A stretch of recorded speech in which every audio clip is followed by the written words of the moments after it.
Good evening, everybody. Thank you all for coming. Thanks everybody who came to see this here. And also thank you to everyone watching this online. My name is Julian de Klerk and I'm the team manager of Eco-Runner. In a moment, we'll talk about all the technical decisions that we've made and go through all the technical departments. This will be hosted by our project manager, Koen Mingelen, and our chief engineer, Martijn Meijer. But first, I'd like to thank our partners tonight. I'd like to thank them because this allows us to work as a team of 24 students.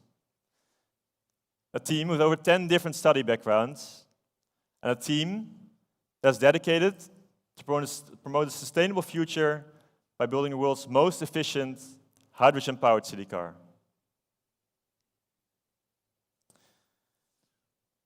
But first, I want to go through how does it look like, where it all started.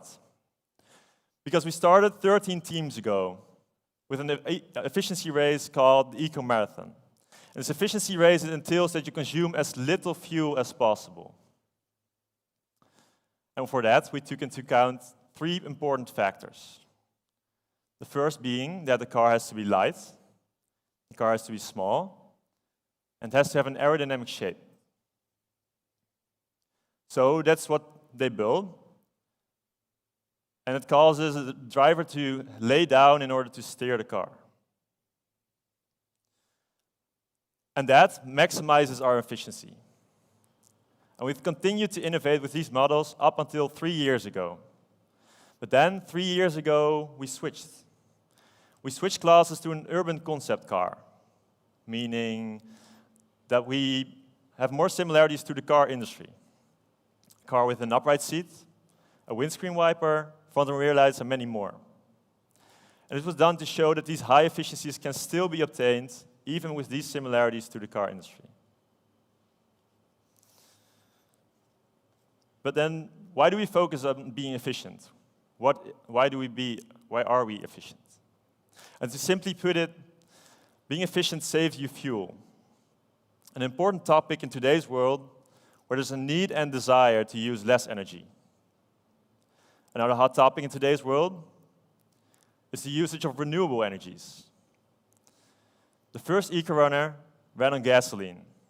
And ever since then, we switched to hydrogen as an energy source. But what is hydrogen and why do we use it? Well, hydrogen is a molecule that can be seen as an energy carrier. It can be used for energy storage. It's created through a process called electrolysis. And this is a process where you take water and input energy to create 2 new molecules called hydrogen and oxygen. Well, if you take that energy that's being put in and make it come from a renewable energy source, it would be called green hydrogen. And no, the hydrogen won't actually be green. It means that during the process, there's no carbon dioxide offset. And thus this green hydrogen can later on be used in different processes and has wide applications. Take, for instance, the industry, the transport sector like we do, but also for heating. I think for many of you, hydrogen is still an unknown energy source. You haven't really come into contact with it. With our 12 past years of experience, where we dove both into the technological side of hydrogen and the societal side of hydrogen, we believe that will play an important role in the energy transition.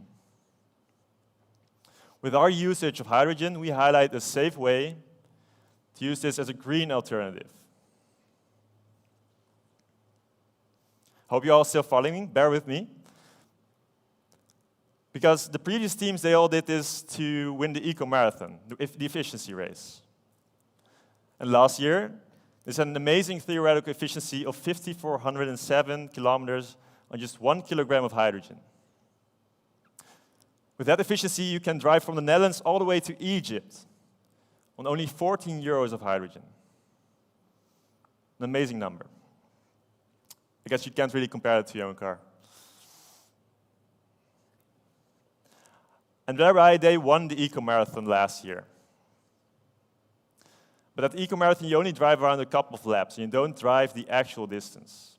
You drive a couple of laps to determine that efficiency. Our goal this year, we want to actually drive a long distance. Our goal this year is to drive a world record for longest distance driven on full tanks of hydrogen fuel without refueling. And this will differ from the distance or theoretical efficiency that we set at the Eco-Marathon. And this is simply because at the Eco-Marathon, you drive to gain as high of an efficiency as possible under the most optimal conditions as possible.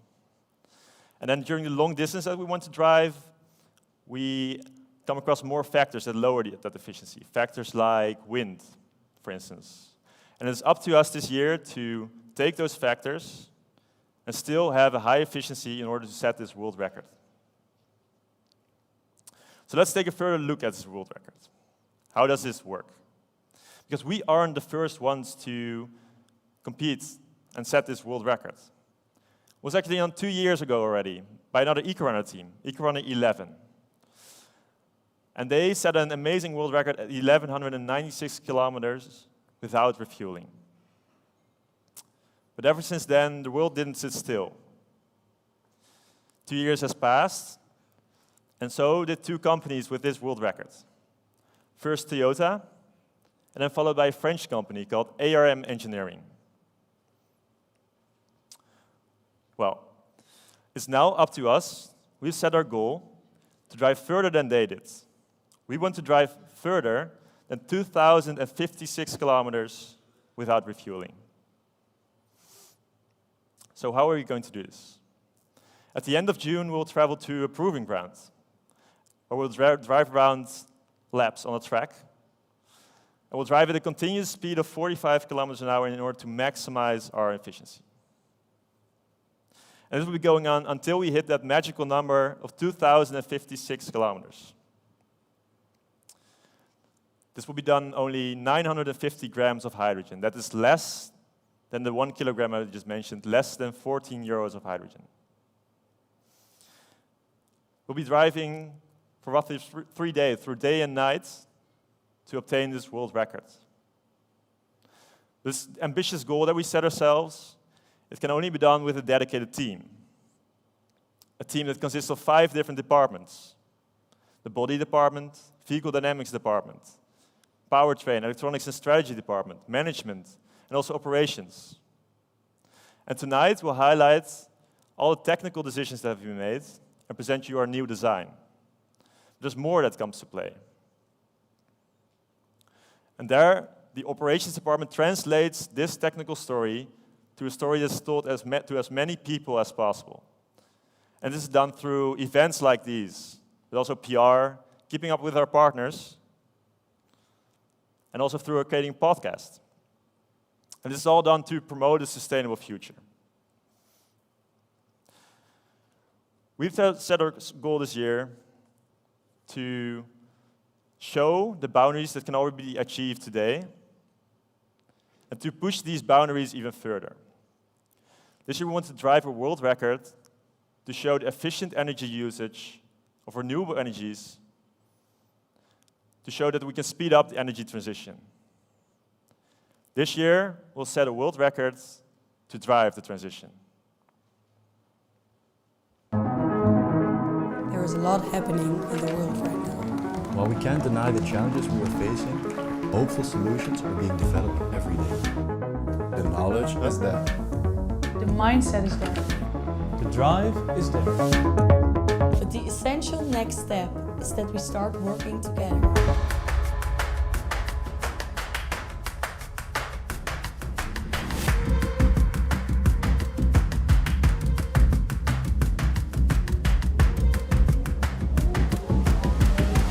Together, we drive the transition.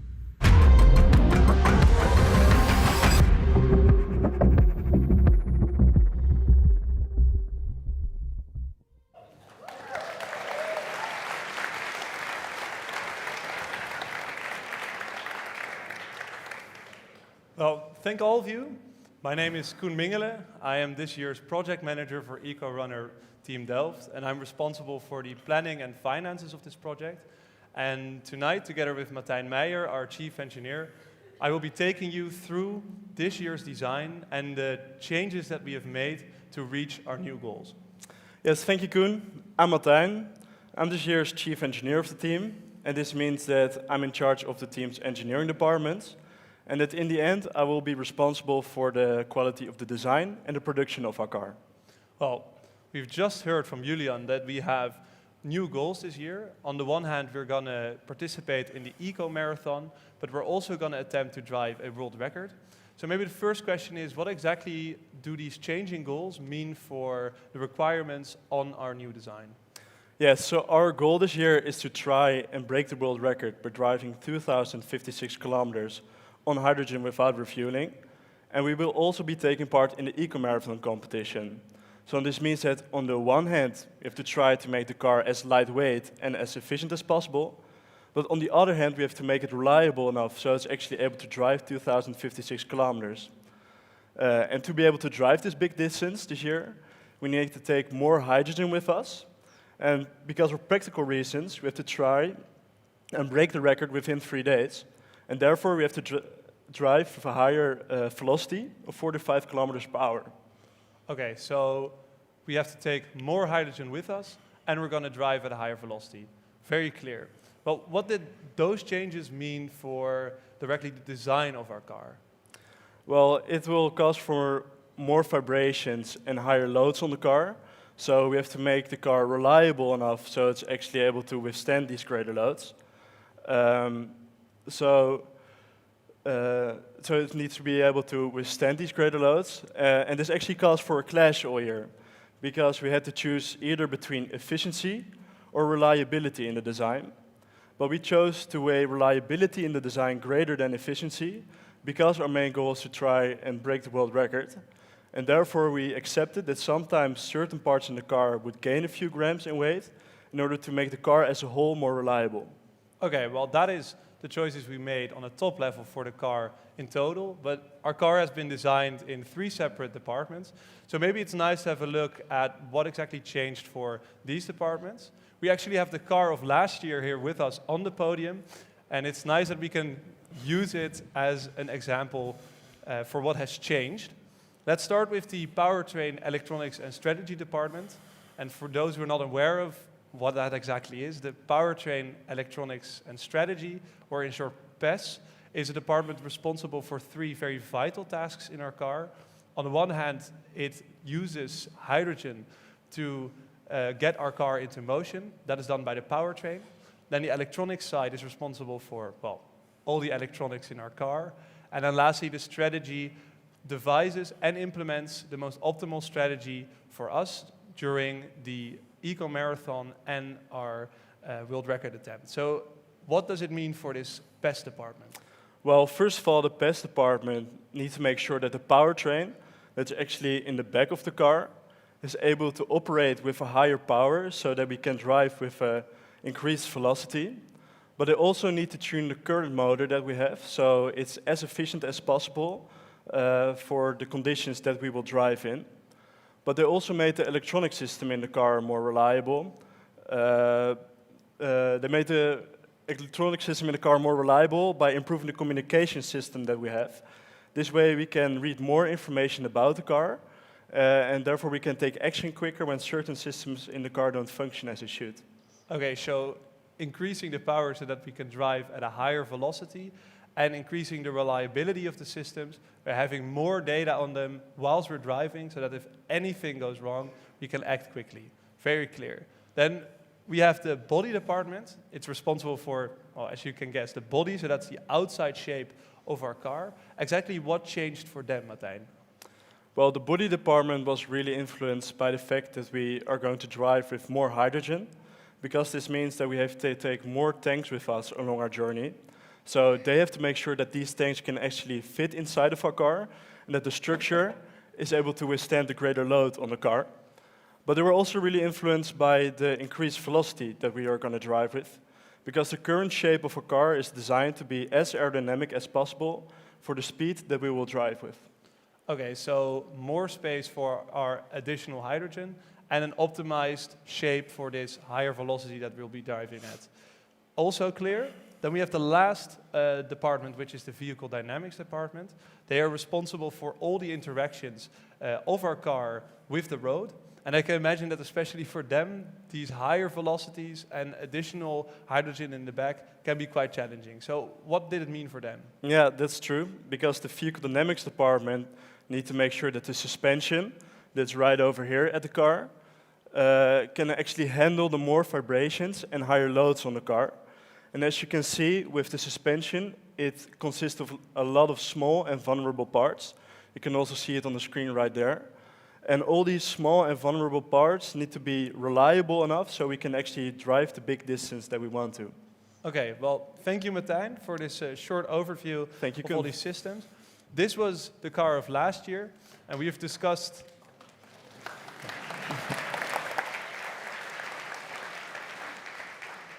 a well-deserved applause. This was the car of last year, and we've just discussed what has changed in regards to the design of our car this year. But now we'll be having an in-depth analysis of really our design by discussing all the different departments with their respective chiefs.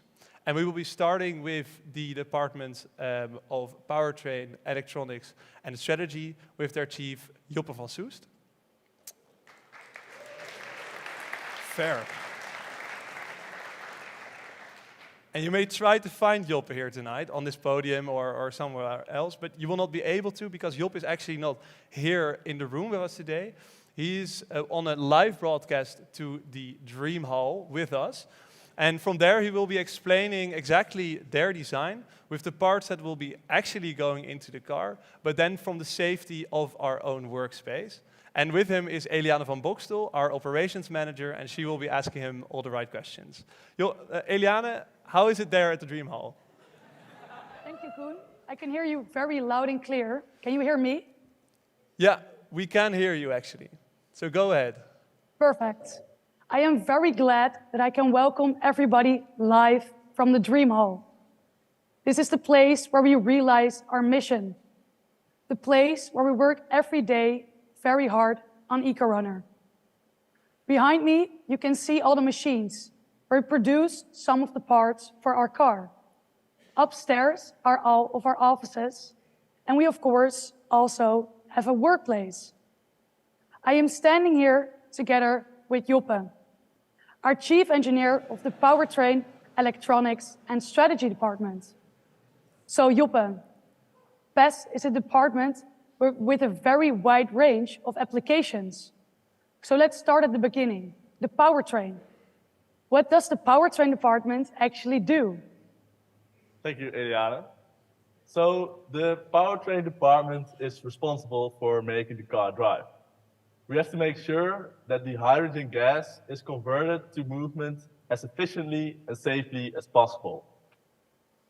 Feiko and Han are responsible for converting the hydrogen into electricity, whereas I am responsible for feeding that electricity to our electric motor.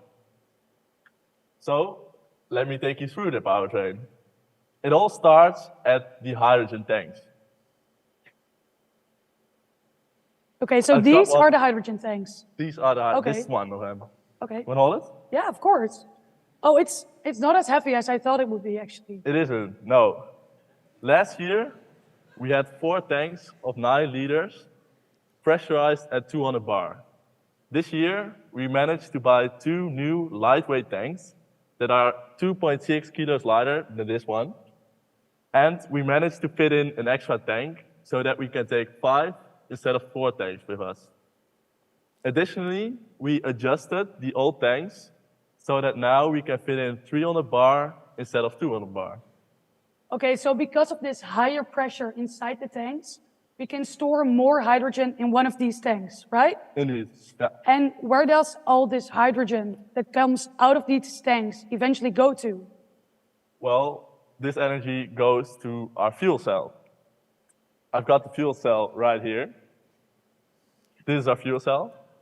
But to fully explain how it works, we actually have a schematic drawn out here so that we can explain it better. Okay, yeah, because I can understand that the process that happens internally inside this fuel cell can be quite difficult to understand. So let's look at this schematic that you've made. So here's a schematic of the fuel cell. As you can see, the hydrogen comes into the fuel cell.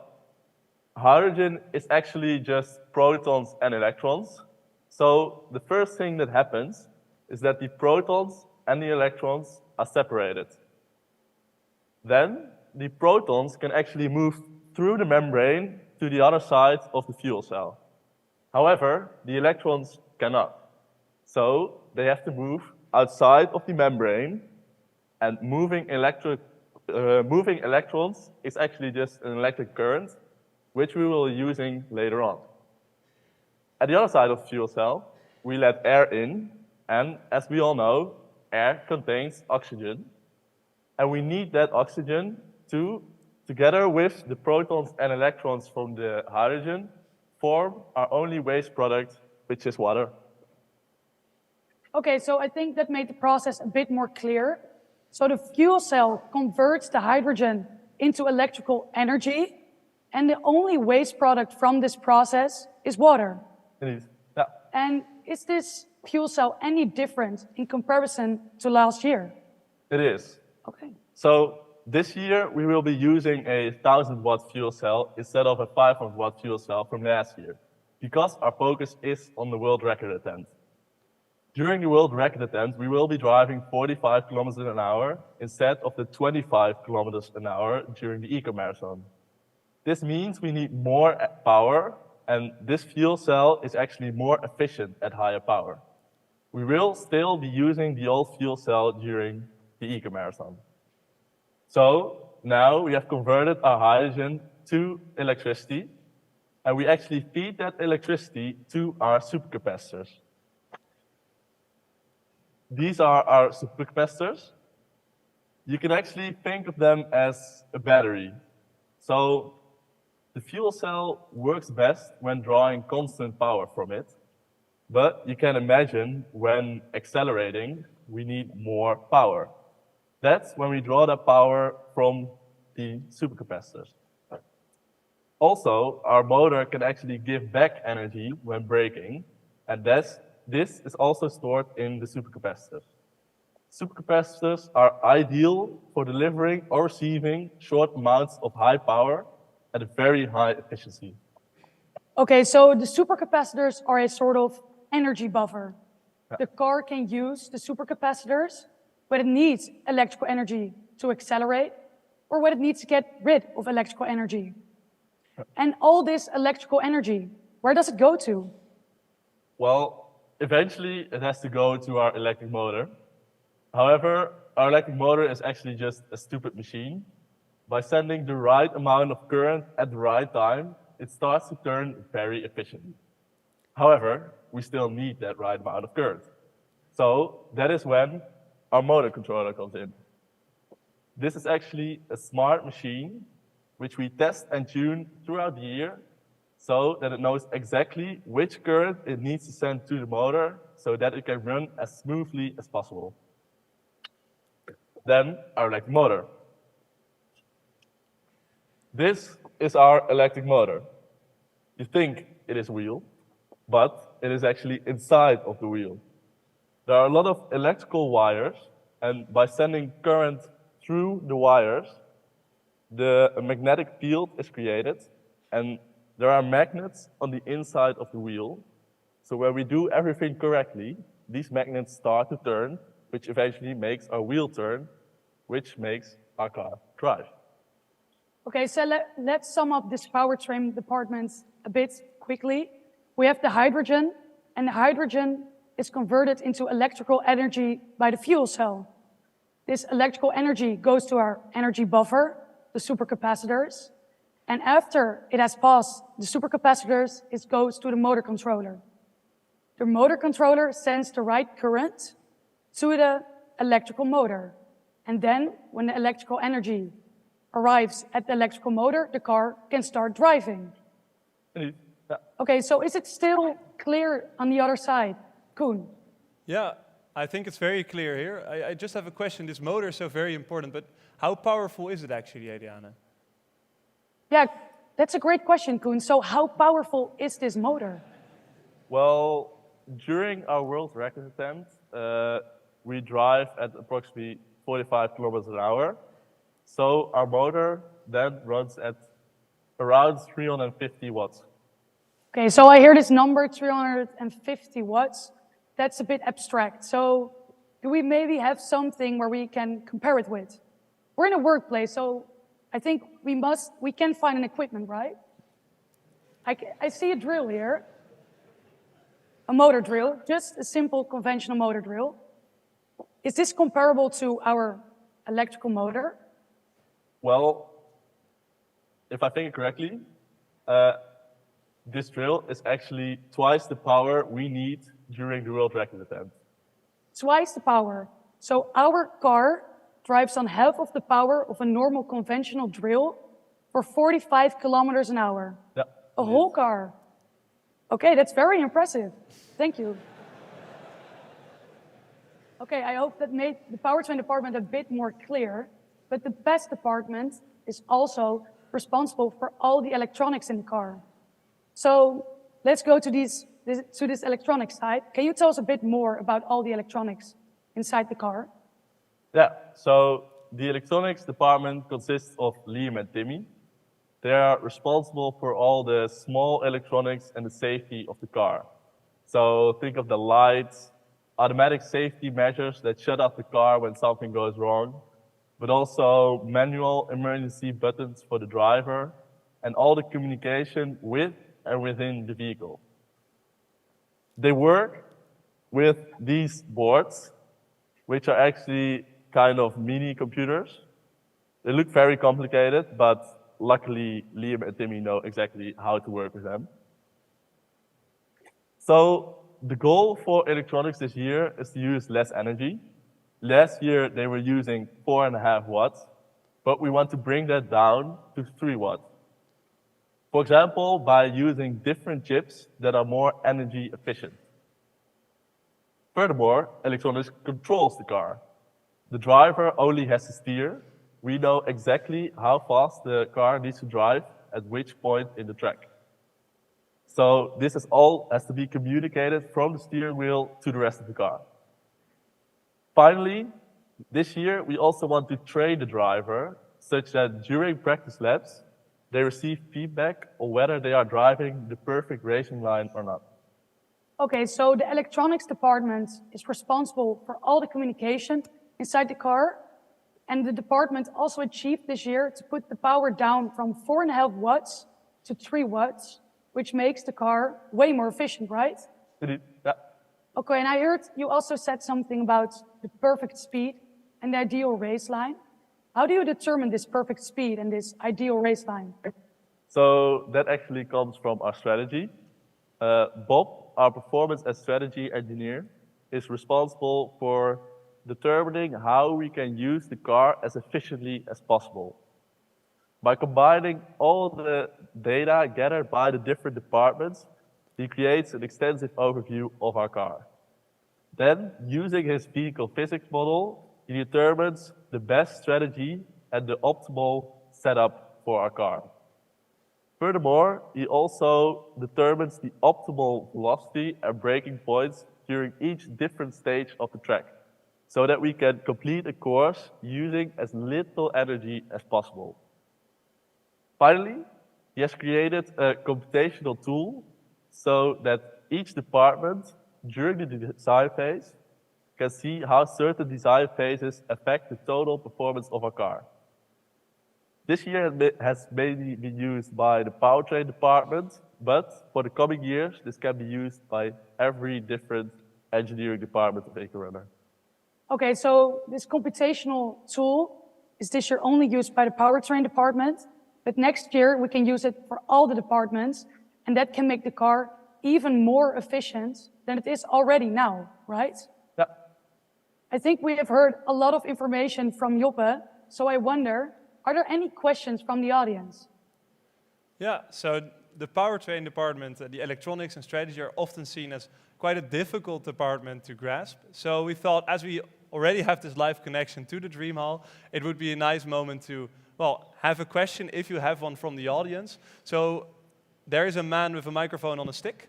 And if you have any questions, you can just raise your hand, and hopefully Joppe and Eliane can successfully answer them. Are there any questions at the moment in the room?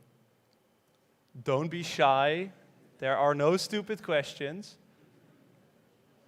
Yeah, I think there, one. Great.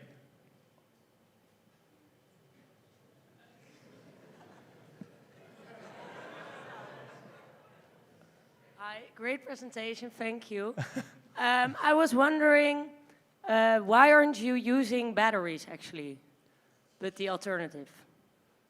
So I don't know if you could hear the question very correctly, but the question is why we're not using just normal batteries that we all know and love, and why we are using the supercaps you mentioned before. Joppe, tell us. So that's a very good question. Basically, the difference between batteries and supercapacitors is that batteries are very energy dense. However, we already receive a lot of energy from a fuel cell. It constantly provides us with energy. So we don't need that much energy. However, what we do need is certain short amounts of high power. And supercapacitors are actually very power dense. So they are perfect for the job. That's why we are using supercapacitors instead of batteries. Okay, well, hopefully that answered your question. Thanks for it. Are there at the moment any other questions in the audience? Oh yeah, there at the back. Oh yeah, then we will do him first. The man in the, yes, the yellow and blue shirt. Thank you for your presentation. I was wondering, did you do any research on the percentile efficiency of the energy train? Yeah, so the question, if you did any research on the percentile efficiency of the entire powertrain? So then I think the efficiency of our total powertrain, combining the efficiency of our fuel cell, of the supercaps, and of the electric motor, if you combine it, it is roughly 50%. Hopefully that answers your question. Then there was one last question. He was brave enough to raise his hand, so we're just gonna do it. Is this? Yeah, this is going great.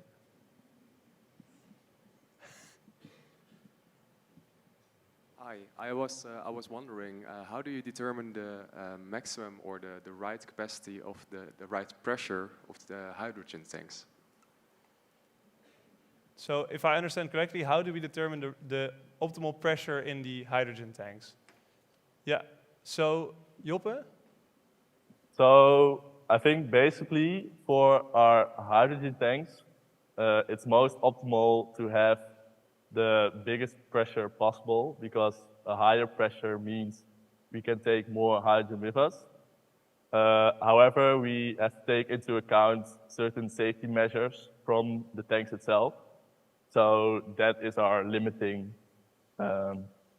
factor concerning the pressure from our hydrogen tanks. Yeah, thank you. So it's mostly about safety and what our tanks can handle.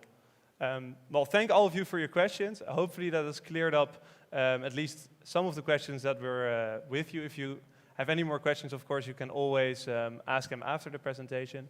For now, Eliane and Joppe, I would really like to thank you for your clear explanations, and hopefully see you in a bit. Yes, thank you, Koen. Thank you.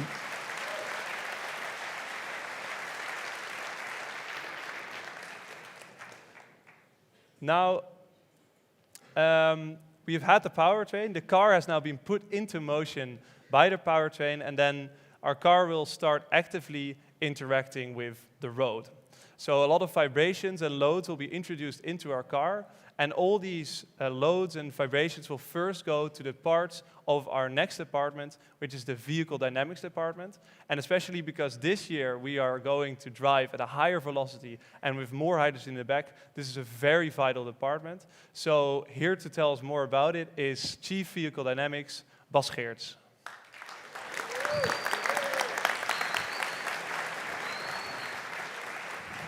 Hi, Koen.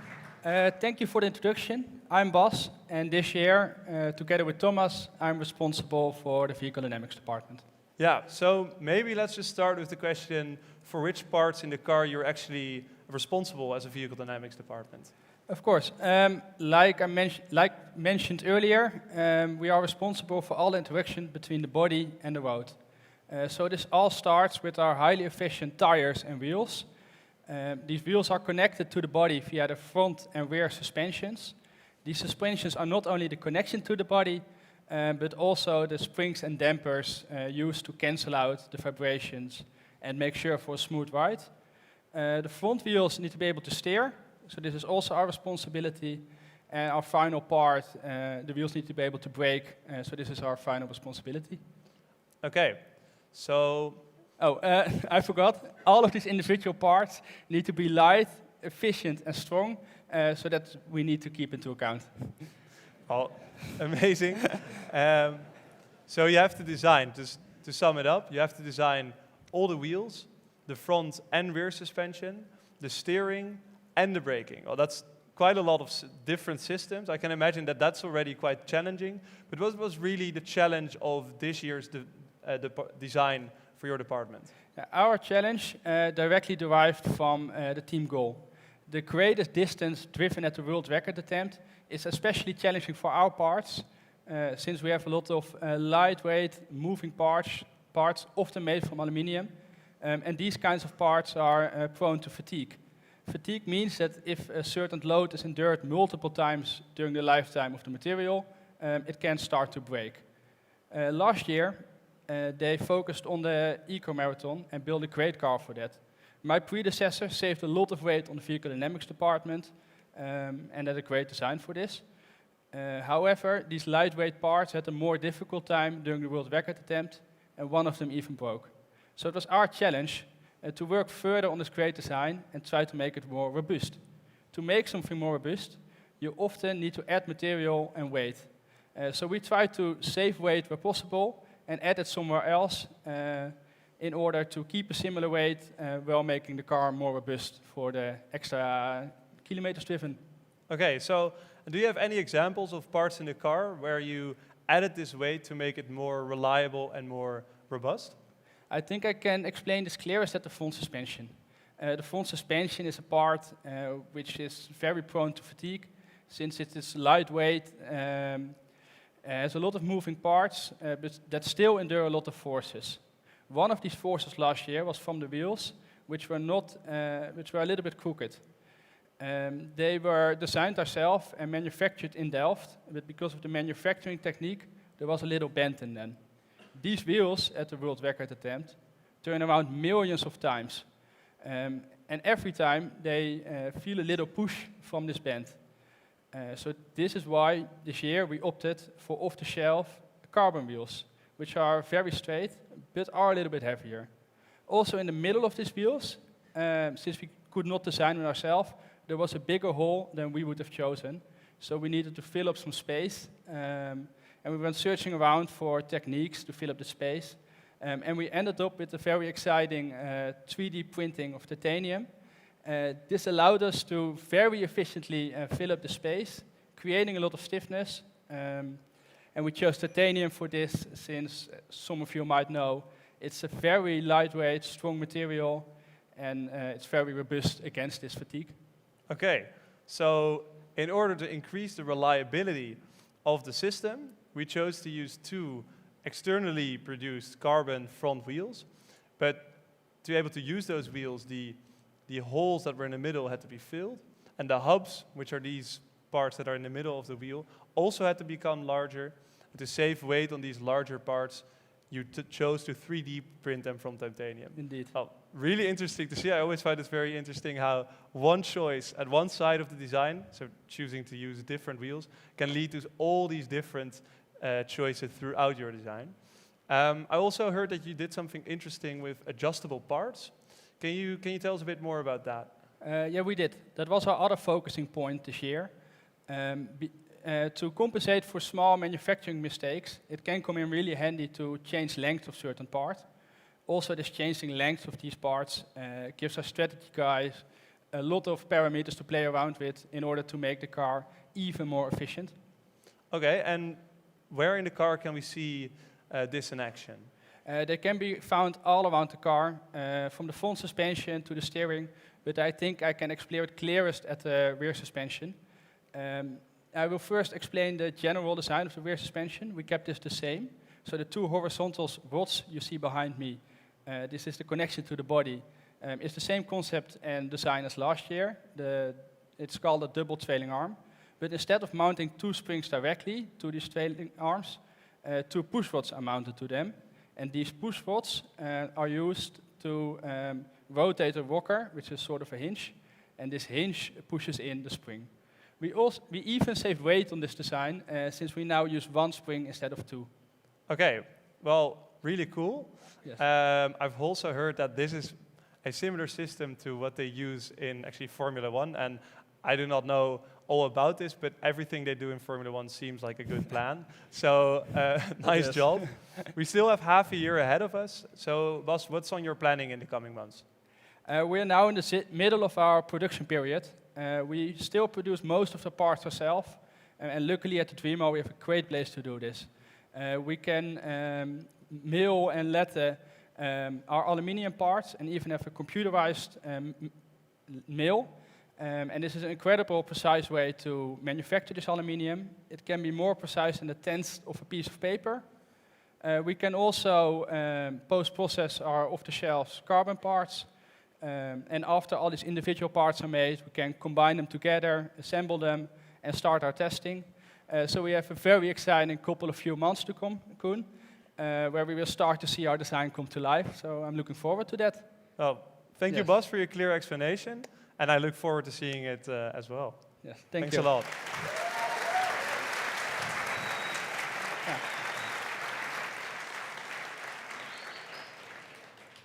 Well, first of all, thank you, Bas. We have just heard in the pieces of Bas and Joppe a lot of facts and figures. And I can imagine that all these numbers and units don't automatically mean that much to all of you.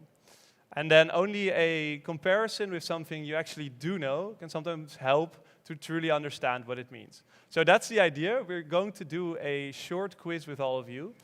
And yes, I already see that people understand where this is going.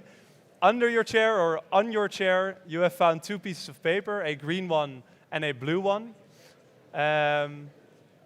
Hopefully everyone can find them. I think you have. We will have a question with two possible answers, one green answer and one blue answer. And as you can imagine, if you believe it's the green one, please raise your green ticket. If you believe it's the blue answer, please raise your blue ticket. We have been talking a lot about how our car is so very efficient and how it uses so little fuel. But how does it actually compare with a normal production car? So our first question is, imagine that we would take an average production car and use the same amount of energy as we are taking with us during the world record attempt. Which city can we reach with the production car before we run out of fuel? And that is driving at the same speed as we will be doing. Is that green, Maastricht, or blue, the city of Paris? So again, if we would use the same amount of energy, how far would we get? Okay. Well, I see diverse amount of answers. A lot of green, but also quite some blue. The correct answer is actually green, Maastricht. A normal production car can actually drive around 200 kilometers on the fuel that we use to, as we estimate, drive more than 2,056 kilometers. So a large part of this efficiency comes from the fact that we save a lot of weight. We've been talking about that for a long time. But then the question is, of course, how heavy is our car actually? So there is question 2. If we were to compare the weight of our new Eco-Runner during the world record attempt, that is including all the bottles of hydrogen that we take with us, to 2 different objects, which one comes closest to our weight? Is that green, 2 IKEA billy closets, or is that blue, a full-grown panda? Again, green, the closets, blue, a panda.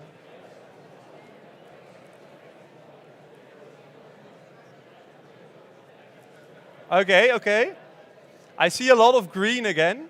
And although I love that color, the actual answer is actually blue, a full-grown panda. Our car is actually projected to weigh around 114 kilos with all the hydrogen and tanks that we were taking with us. And that's actually a very low weight. And we get to that very low weight by saving on weight on almost every part that we design. And this can be seen as a good example in, for example, the shell that's the outside of our car, because it contributes a lot to our weight, but we minimize the weight by making it as thin as possible. So that leads us to our last question of this very small quiz. How thick is the vast majority of our shell? Is that green, as thick as a bank card, or blue, as thick as a €2 coin? Again, your votes.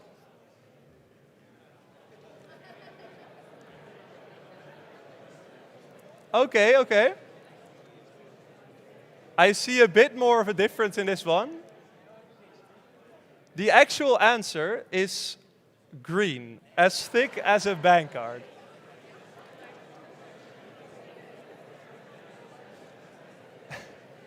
The actual thickness of the majority of our car is around 1 millimeter, which is, well, yes, as thick as a bank card. And that's, incredibly thin, in my opinion. And we all have to thank that for our body department. And this is the last technical department that we will be speaking to tonight. They are responsible for 2 very important things. They are responsible for the structures of the car, but also the aerodynamic shape of the car. And to tell us more on this is their very own chief Bodywork, Lars Compagne.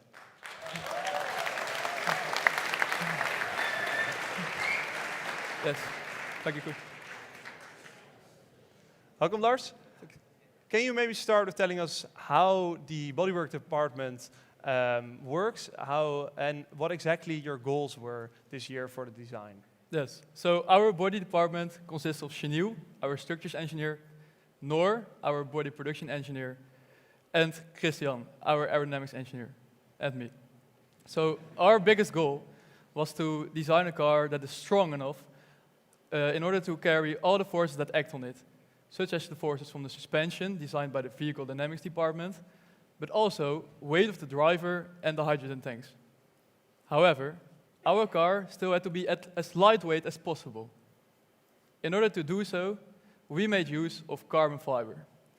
This material is excellent for the job, since it's super strong and extremely light. These properties result in the fact that at most places, our shell has a thickness of only 1 millimeter, like we saw in the quiz already. In order to calculate where more material is required, or extra internal components, we made use of FEM software. FEM software is short for finite element method, and can be used to model all the forces inside the car. This is a screenshot of the FEM simulation of our Eco-Runner XIII. Lars, I can see that there are quite some stress concentrations in the car. You can see that by the bright red colors. And we can especially see under the chair and at the bottom of the car. How so are there exactly these stress concentrations? Yes, that's correct. So The floor is a very heavily loaded part of our vehicle, because the weight of the driver is directly applied on the floor, and forces from the wheels flow through the car and cancel each other at this location. That's why high stress concentrations occur at this location. And how exactly do you deal with that? Yeah, so in order to solve this problem, we made use of Nomex. This is a core material that does not add a lot of weight, but increases the stiffness by a great amount. It's a honeycomb-looking material related to nylon, and it is placed in between the layers of carbon fiber. In order to make our car more robust and thus durable, which helps in achieving our goal of this year, to successfully drive the world record. Well, that's the structure side of the body department. And of course, you're also responsible for the aerodynamic shape of the car. What exactly were your goals there this year? Yes, so for us, a big challenge was to design for the higher speed we drive on, while still keeping the air resistance, also called drag, super low. In order to design for that, we made use of CFD software, which is short for computational fluid dynamics, and it simulates the airflow around the car. As you can see here, we can see a normal city car in a CFD simulation. Yeah, so I can clearly see that the air around the car is being disturbed quite a lot, and that there are also quite some bright red colors, and I can imagine that that is not what you want. No, that's indeed correct. So let me explain to you two things that are mainly important in aerodynamics. First of all, you shouldn't accelerate the air too much around the car. And second of all, the streamlines of air should follow the shape of the car for as long as possible. But, as you can see here, dark red colors indicate air being wrapped around the corners and accelerated by a lot. And also, we can see a lot of detached air behind the car and next to the car, close to the wheels. So this is, of course, not desired. Okay, so we should limit how much we increase the speed of the air, and we should also try to keep the air for as long as possible attached to the shape of the car. Well, this is probably not a very good example of how to do it. Then how do we actually do it with our Eco-Runner? Yes, so to explain that, let me show you the CFD of our Eco-Runner XIII. And as you can see, it has a more rounded shape, causing the acceleration of R to be minimal. And also, its gradual shape at the back makes the streamlines stay attached to the body all the way up until the end. A feature helping doing so is that the mirrors are inside the passenger compartment, and also door handles are replaced by push buttons, just like you see in modern city cars, like for example Tesla. Okay, so those are the differences with a normal city car, but are there any difference with the car of last year? Have we innovated in any way? Yes, so although the shells look familiar, we made quite some improvements. First of all, the wheel covers that are on the side underneath the car. These are made rounder at the front and sharper at the back. This helps in keeping the air follow its shape all the way up until the end. Next to this, we changed the floor. The distance of the floor to the ground has been made bigger at the front and at the back of the car.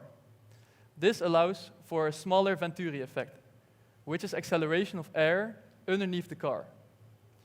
The Venturi effect causes more drag, but also downforce. And downforce in turn creates more friction on the wheels.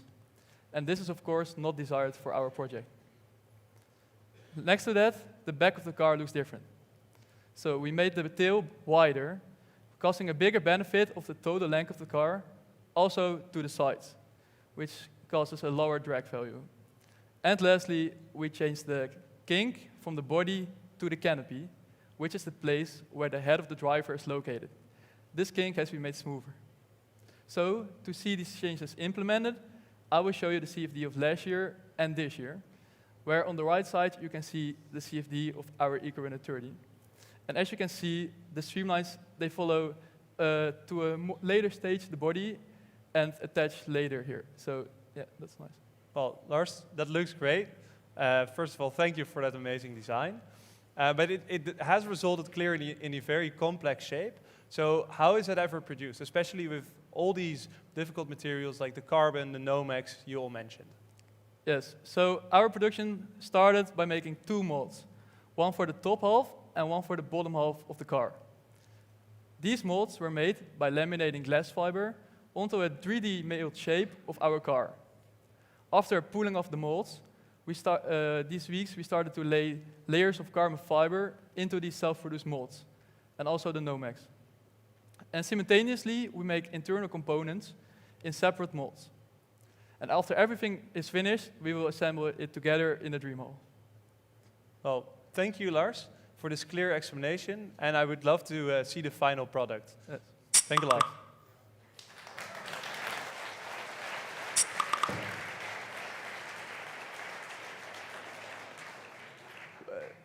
We need an extra tank in order to break the roll. This is slack. This is what we normally use to communicate over, but extra tank to break the world record, that won't fit into the... What? Why are they trying to change the design? Martijn? Koen, What? what's going on? The engineers are in the dream hall still working on our design, but we're presenting it right now. That's weird. What is happening? Well, Koen, this is something that we encounter on a daily basis in such a big and dynamic team as ours. Because one change in a department design can immediately influence all other departments. And then it's Koen's job to make sure he keeps a good overview of the planning. And then it's my job to keep a good overview over all technical aspects. Because most departments were closed in their own department. So then it's our responsibility that we keep a good overview and make sure that everything fits together. Yeah, and these messages actually gave quite a good example of such a scenario. Because only a few weeks ago, we found out that in order to drive our goal of breaking a world record, we would need an extra hydrogen tank. And more tanks meant that we had to create more space in the back of the car. So the body department needed to change the shape of the car. The PES department needed to rearrange the whole powertrain of the car. And lastly, the vehicle dynamics department needed to make sure that the suspension could actually handle the additional weight created by the extra tank. And this shows how important a good teamwork is in such a team. Because from one moment to the next, one change in one department can have far-reaching consequences for the entire project. And then it's essential that you are able to communicate clearly and work well together in a team. And that's why we will lastly be speaking on how we have formed such a team in only such a small amount of time with our team manager, Julian de Klerk.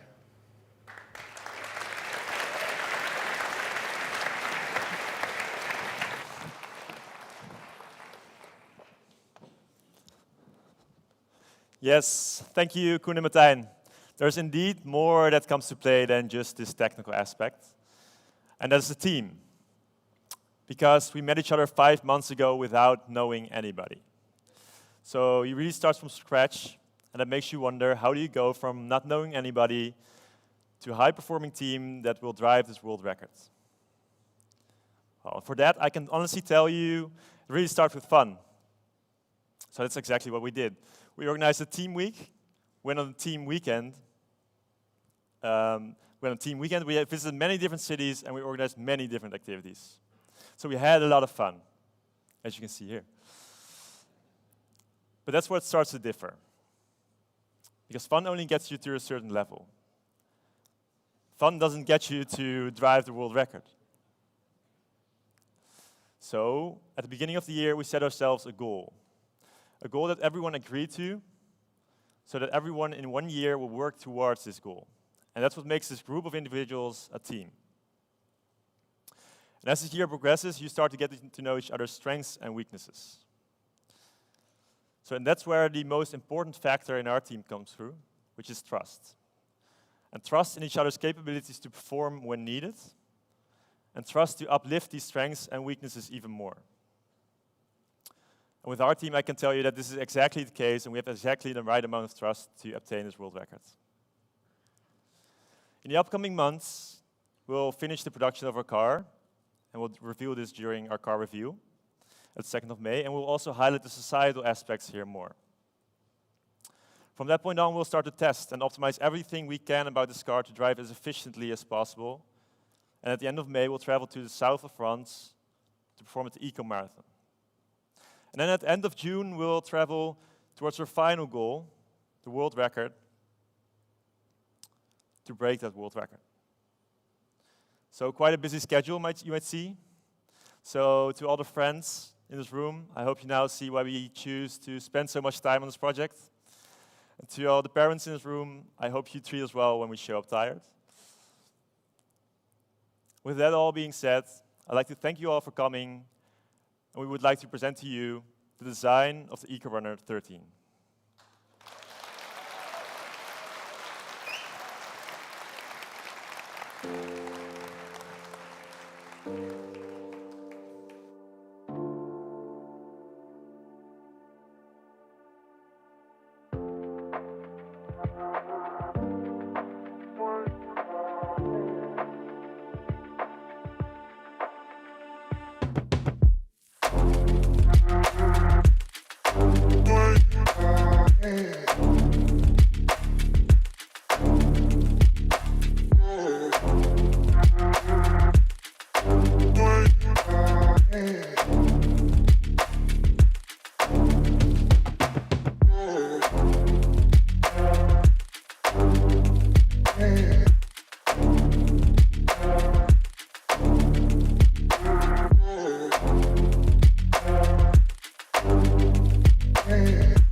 So with all of this design being shown to you right now, I'd like to take a moment to especially thank our partners again tonight for the support, and also especially the team at Leijman Cultuur for hosting this event and helping us. So now that you've seen the design, I'd like to welcome up the team on the stage. Please give them a warm round of applause.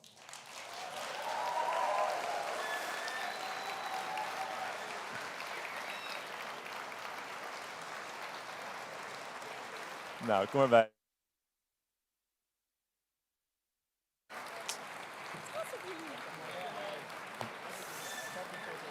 Ja, leuk. Oké, nou, yes?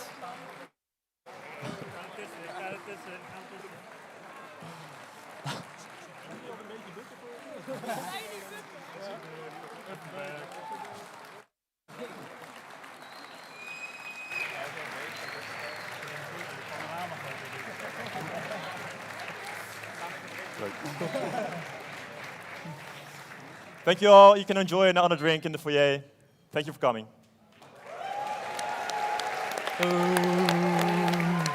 Suiker.